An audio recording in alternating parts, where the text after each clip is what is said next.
सरफराज और तालिब सरफराज का एनकाउंटर हो गया। इस वक्त की बड़ी खबर आपको बता दें, बहराइच हिंसा का आरोपी एनकाउंटर कर दिया गया है। इस वक्त की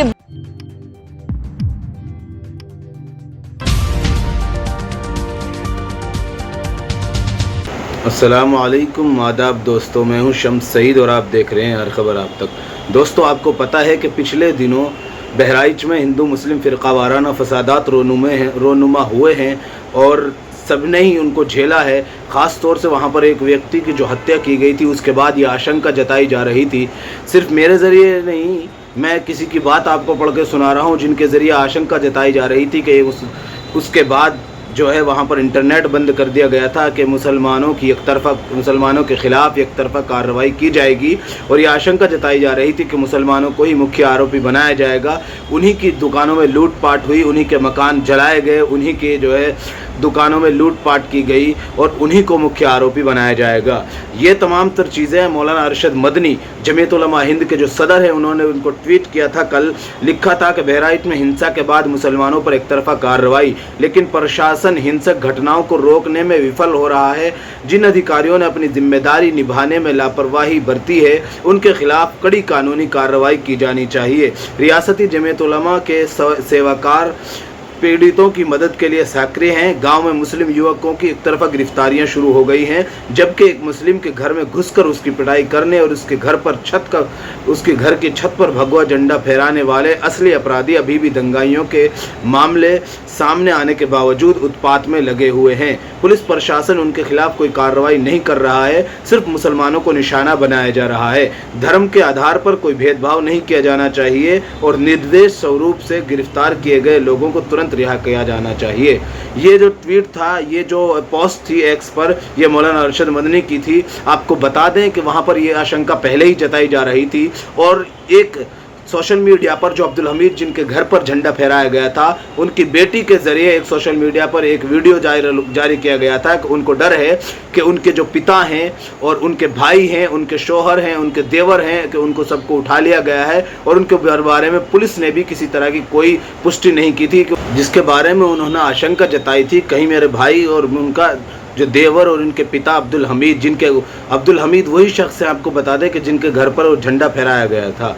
और इनके ताल्लुक से ये उनकी बेटी ने आशंका जताई थी कि कहीं मेरे पिता, मेरे भाई, मेरे देवर और मेरे शौहर का इनकाउंटर ना कर दिया जाए। आखिरकार वही हुआ जिसका डर था।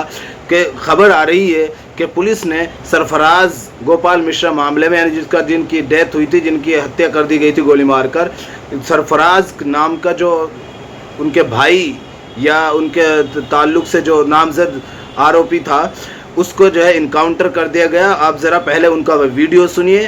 पहले जो उस लड़की ने अपना एक वीडियो जारी किया था, उसके बाद आप ये वीडियो भी सुनिएगा जो खबर आ रही है कि उनका इनकाउंटर कर दिया गया है और उनके जो है गोली लगी है और उनको कहाँ पर गोली मारी है, आप तमाम तर चीज़ें ये देखिएगा। इनकाउंटर उनका हो गया है। क्या नाम है आपका? मेरा नाम रुखसार उर्फ सालिया है। मैं बहराइच के वानागंज की रहने वाली हूँ। मेरा मायका महाराजगंज में है। रविवार को जो वहाँ दंगा हुआ है, उसमें जिस आदमी की मृत्यु हुई है, उसका इल्जाम मेरे पिता और मेरे भाइयों पे आया है। मेरे पिता का नाम अब्दुल हमीद और मेरे भाई का नाम सरफराज अहमद और मोहम्मद फहीम है। उस दंगे के बाद 14 तारीख को एसटीएफ की टीम मेरे घर पहुंची और वहाँ केवानागंज पहुंची, मेरे ससुराल, और वहाँ मेरे घर की तलाशी ली।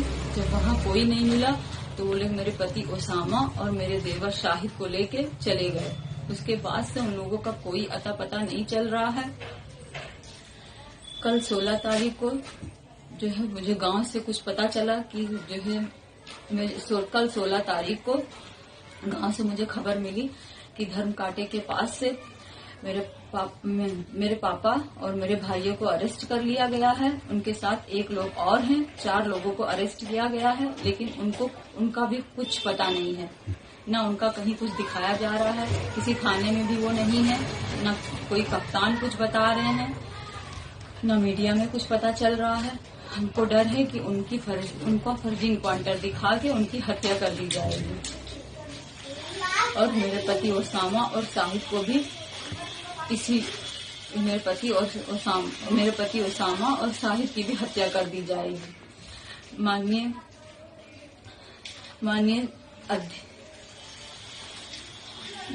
क्या निवेदन करना चाहेंगी आप? हम निवेदन माननीय अध्यक्ष से निवेदन करना चाह रहे हैं, प्रधानमंत्री जी से, मुख्यमंत्री जी से निवेदन करना चाह रहे हैं कि हमको डर है कि उनकी हत्या कर दी जाएगी, इस वजह से उनकी सुरक्षा की अपील कर रही हैं। और इसी बीच एक बड़ी खबर, बहराइच हिंसा के आरोपी का एनकाउंटर हो गया है। आरोपी सरफराज और तालिब, सरफराज का एनकाउंटर हो गया। इस वक्त की बड़ी खबर आपको बता दें, बहराइच हिंसा का आरोपी एनकाउंटर कर दिया गया है। इस वक्त की बड़ी खबर आपको बता दें, बहराइच हिंसा जिसकी तस्वीरें आप इस वक्त इंडिया टीवी पर देख रहे हैं। राम गोपाल मिश्रा की सरेआम गोली मारकर हत्या कर दी गई, इसका आरोप सरफराज पर लगा। सरफराज डॉक्टर साहब, क्या नाम था आरोपी और कहाँ गोली लगी है?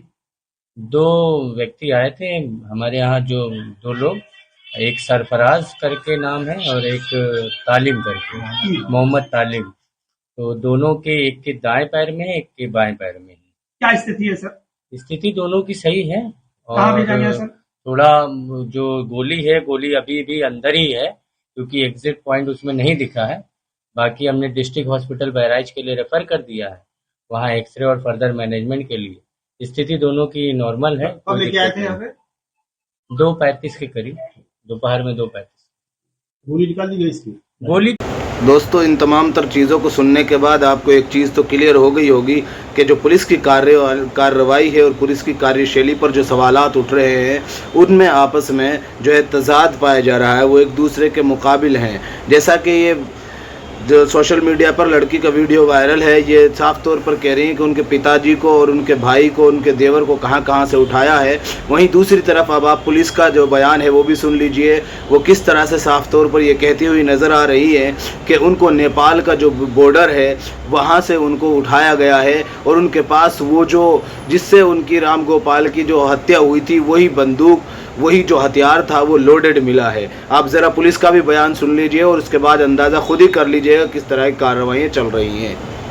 जी, थाना हरदी के क्षेत्र अंतर्गत महाराजगंज में जो 13/10 को एक बहुत दुखद और दुर्दांत घटना हुई थी, जिसमें एक युवक को गोली मार के हत्या कर दी गई थी, उसी के क्रम में हमारी टीम ग्राउंड पे काम कर रही थी। सभी अभियुक्तों की हमें तलाश थी, तो आज 5 मुख्य अभियुक्त पुलिस के कब्जे में आ गए हैं, जिनमें से 2 अभियुक्त जो हैं, जिनका नाम है मोहम्मद तालीम उर्फ सबलू और मोहम्मद सरफराज उर्फ रिंकू। इनकी निशानदेही पे पुलिस की टीम्स मर्डर वेपन की रिकवरी के लिए गई थी, जो कि इन्होंने नेपाल बॉर्डर के समीप नानपारा क्षेत्र में छुपा कर रखी हुई थी। और वहां पर जब गई तो जो DBBL गन मर्डर में उपयुक्त यूज हुई थी, उसको लोडेड हालत में रखा गया था और एक और अवैध असला इनके द्वारा वहां पे छिपाया गया था और इनके द्वारा पुलिस पर फायरिंग की गई। आत्मरक्षा में की गई जवाबी फायरिंग में इन दोनों को भी गोली लगी है, ये घायल हुए हैं।